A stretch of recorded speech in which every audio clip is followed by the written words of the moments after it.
Hello, मैं doctor अंकुर Meta, MS ophthalmology.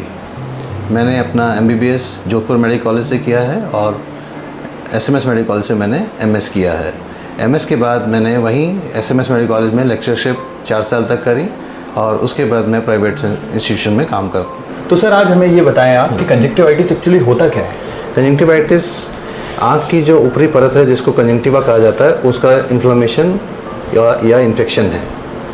उसमें आँख में सूजन आती है, उसमें डिस्चार्ज आता है, आँख में रड़कन फील होती है, यानी कि कोई फॉरेन बॉडी जैसे गिर गई हो वैसा फीलिंग आती है और पेशेंट को डिस्कम्फर्ट होता है।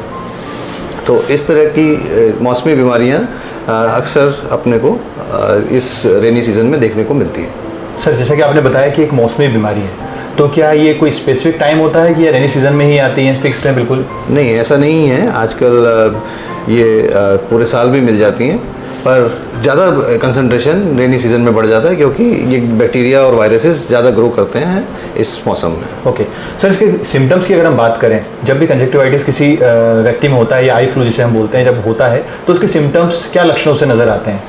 उसके आँख में सबसे पहले पानी आना शुरू होता है, उसकी आई रेड हो जाती है, फिर कुछ परत आँख के अंदर की लेयर पे जम जाती है जो कई बार मेम्ब्रेन की फॉर्म ले लेती है, और कभी कभी कॉर्निया पे भी कुछ स्पॉट्स बन जाते हैं जिसकी वजह से धुंधला दिखना भी शुरू हो जाता है। अच्छा सर, कंजक्टिवाइटिस में एक मिथ लोगों में बहुत ज़्यादा है कि इसको देखने से जो है, आई कांटेक्ट करने से जो है ये फैलता है, तो क्या ये बिल्कुल जानकारी ठीक है या गलत है, इसको बताएं आप। नहीं, ये एक तरह से मिथ ही है क्योंकि ये हाथों से जो डिस्चार्ज है उसके ट्रैवल करने से फैलता है, ना कि सीधा देखने से फैलता है। तो जब भी आपके आँखों में अगर आपने हाथ लगाया और किसी सरफेस पे आपने हाथ लगा दिया, उस पर किसी और ने हाथ लगाया या किसी ने आपसे हाथ मिलाया, तो ये उस डिस्चार्ज की वजह से एक दूसरे से फैलता है, और फिर आपने उस जो डिस्चार्ज जो दूसरी जगह पे लगा हुआ है उसको अपनी आई पे रब कर लिया, तब ये फैलता है। ओके सर, इसके ट्रीटमेंट की अगर मैं बात करूं तो किस तरह का मरीज जब कोई आपके पास आता है जो कि कंजक्टिवाइटिस से पीड़ित है, तो उसको किस तरह का ट्रीटमेंट आप देते हैं? इसमें जो इस मौसम में ज़्यादा कंजक्टिवाइटिस फैलता है वो वायरल होता है। उस वायरल कंजक्टिवाइटिस को डायरेक्ट एंटीवायरस कोई ऐसी ट्रीटमेंट के लिए नहीं बनी है, हम उसमें सपोर्टिव ट्रीटमेंट देते हैं। कुछ एंटीबायोटिक्स और कुछ लुब्रिकेटिंग ड्रॉप्स हैं वो दी जाती हैं, और सीवियर डिजीज़ में फिर कुछ बार ओरल मेडिकेशन भी देना पड़ता है। ओके सर, जब भी किसी मरीज को आई फ्लू जब हो जाता है तो उसकी रिकवरी में उसको कितना टाइम लगता है?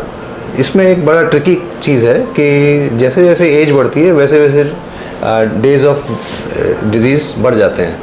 तो जैसे कोई बच्चा आएगा वो जल्दी रिकवर कर जाएगा, वो 2-3 दिन में ही रिकवर कर जाते हैं। फिर बड़े जैसे आते हैं तो उनको 4-5 दिन कई बार लग जाते हैं, और कभी कभी जब ऊपर की सतह जिसको कॉर्निया कहा जाता है, जिसके थ्रू हम देखते हैं, अगर उसमें स्पॉट्स हो जाते हैं तो फिर वो 15-20 दिन, महीना भी लग जाता है पूरा ठीक होने में। ओके सर, जैसे कि आपने बच्चों और बड़ों का एग्जांपल इसमें दिया है कि बच्चे आते हैं तो इतना समय लगता है और बड़े आते हैं तो उतना समय लगता है, तो क्या इसमें एज फैक्टर मायने रखता है या किसी भी एज के व्यक्ति को ये हो सकता है? नहीं, ये डिजीज़ सभी को हो सकती है, ऐसा नहीं है, क्योंकि हर साल नए स्ट्रेन पैदा हो जाते हैं।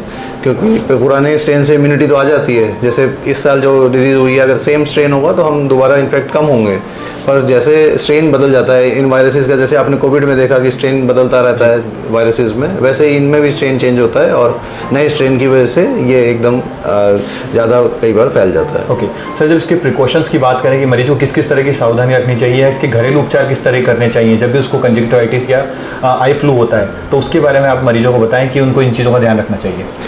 सबसे पहले अपने को एक हैबिट डालनी है कि अपने हाथ धोते रहना है और सैनिटाइज करते रहना है। ये हाथों से फैलने की बीमारी है, तो और घरों में ख़ास तौर से अगर किसी पेशेंट को हो जाता है तो उसको अपने घर में अपने टॉवल्स और पिलोज़ अलग रखने चाहिए।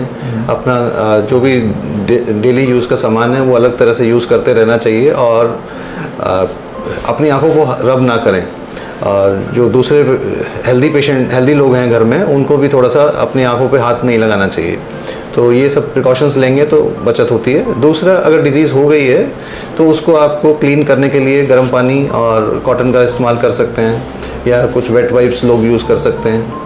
और ऑफिस में ध्यान रखने के लिए अपना एक प्रिकॉशनरी चश्मा लगा लें, और ताकि आपका बार बार आँख पे हाथ ना लगे। ओके सर, इसके अलावा भी अगर कोई व्यक्ति, क्योंकि आजकल ऐसा चल रहा है कि लोगों में काफ़ी डर है आई फ्लू को लेकर कि मुझे आई फ्लू ना हो जाए, इसलिए वो तरह तरह की मिथ चल रही है, तो उनको आप एक बेसिक अवेयरनेस या बेसिक नॉलेज के लिए आप क्या बोलना चाहेंगे जिसकी वजह से वो ध्यान रख सकें चीज़ों का? देखिए, ये वैसा ही डिजीज़ है जैसे अपने खांसी जुकाम का सीज़न होता है, तो इससे डरने से तो कुछ नहीं होगा। We have to take precautions कि अपने हाथ बस सही जगह पे रखें और अपने आँखों पे ना लगाएं। और बाकी अगर हो जाता है डिज़ीज़ तो अपने आप अपनी मर्ज़ी से दवाई का इस्तेमाल ना करें। कई बार कई लोग कुछ ड्रॉप्स जिसमें स्टेरॉयड होता है वो पहले से डालना शुरू कर देते हैं, और उससे क्या होता है कि कई बार ये डिज़ीज़ काफ़ी सीवियर हो जाती है।